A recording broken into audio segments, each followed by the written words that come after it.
Ya, Bu Sarah, saya dalam kajian ini saya menggunakan dua jenis sumber bukti yang diminta oleh LNS ini. Saya menggunakan dua sumber bukti. Yang pertama itu panduan implementasi dari AERO 2020 yang termasuk literatur abu-abu. Kedua itu penelitian tinjauan sistematis oleh Evan Gell dan rekan-rekannya itu. Dari kedua sumber tersebut terdapat satu pesan utama, yaitu bahwa keputusan pembelajaran yang didasarkan pada data dan bukti cenderung menghasilkan pembelajaran yang lebih efektif dibandingkan keputusan yang hanya berdasarkan asumsi atau kebiasaan. Penelitian menunjukkan bahwa ketika kita sebagai guru menggunakan data hasil belajar, observasi perilaku dan kebutuhan murid untuk merencanakan pembelajaran, keterlibatan dan hasil belajar murid dapat meningkat. Nah, hal ini sangat relevan dalam pendidikan inklusif karena setiap murid memiliki kebutuhan yang berbeda. Nah, bagaimana menurut Makasih. Di sini menurut Ibu apa dampaknya bagi pekerjaan guru sehari-hari? Oh iya, ini dampaknya cukup besar.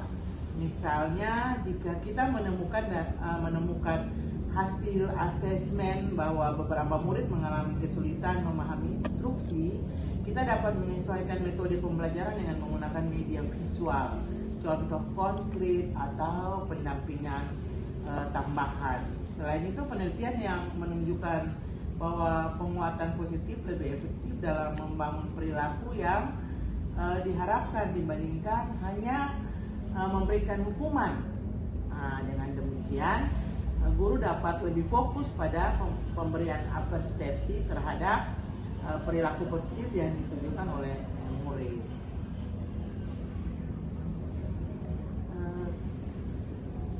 Kemudian bagaimana jika sekolah memiliki keterbatasan fasilitas dan sumber daya? Nah, itu memang menjadi salah satu tantangan. Namun, bukti penelitian menunjukkan bahwa perubahan tidak harus dimulai dengan program besar. Guru dapat memulai dari langkah sederhana, seperti menggunakan hasil observasi kelas untuk merancang pembelajaran yang lebih sesuai dengan kebutuhan murid. Lalu kemudian, apakah penelitian dari luar negeri benar-benar sesuai dengan kondisi sekolah kita? Tidak semuanya dapat diterapkan secara langsung. Oleh karena itu penting untuk melakukan adaptasi sesuai konteks sekolah kita. Jadi kita dapat mengambil prinsip-prinsip utamanya, lalu menyesuaikan dengan sumber daya, budaya sekolah, dan kebutuhan murid yang ada. Bagaimana cara Ibu mengetahui apakah strategi yang diterapkan berhasil? Ya, kita dapat memantau perubahan melalui hasil belajar murid ya, tingkat kehadiran, keterlibatan dalam kegiatan kelas. Perilaku positif yang muncul serta umpan balik dari murid dan orang tua. Jadi data tersebut membantu kita untuk mengevaluasi aktivitas strategi yang digunakan. Terima kasih Ibu atas diskusinya. Sebelum kita akhiri, saya ingin meminta umpan balik mengenai cara saya menyampaikan informasi tadi. Menurut Ibu, apa yang sudah berjalan dengan baik? Terima kasih.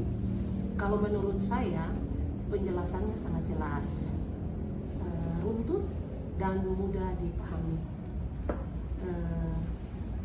Ibu juga berhasil menghubungkan hasil penelitian dengan situasi yang sering kami temui di kelas. Nah, terima kasih. Lalu apa yang bisa saya tingkatkan?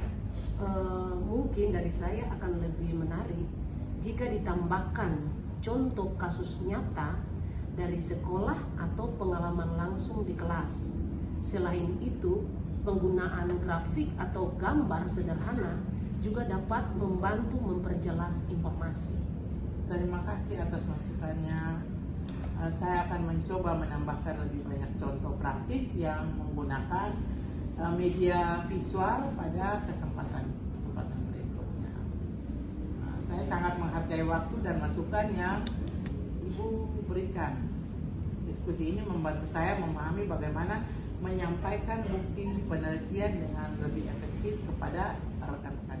Semoga informasi yang saya bagikan ini juga bermanfaat untuk mendukung pembelajaran yang lebih inklusif di sekolah kita. Oh ya, sama-sama Ibu. Terima kasih juga atas informasinya. Semoga dapat diterapkan untuk mendukung pembelajaran yang lebih baik bagi semua murid. Oke, terima kasih Ibu Sarah.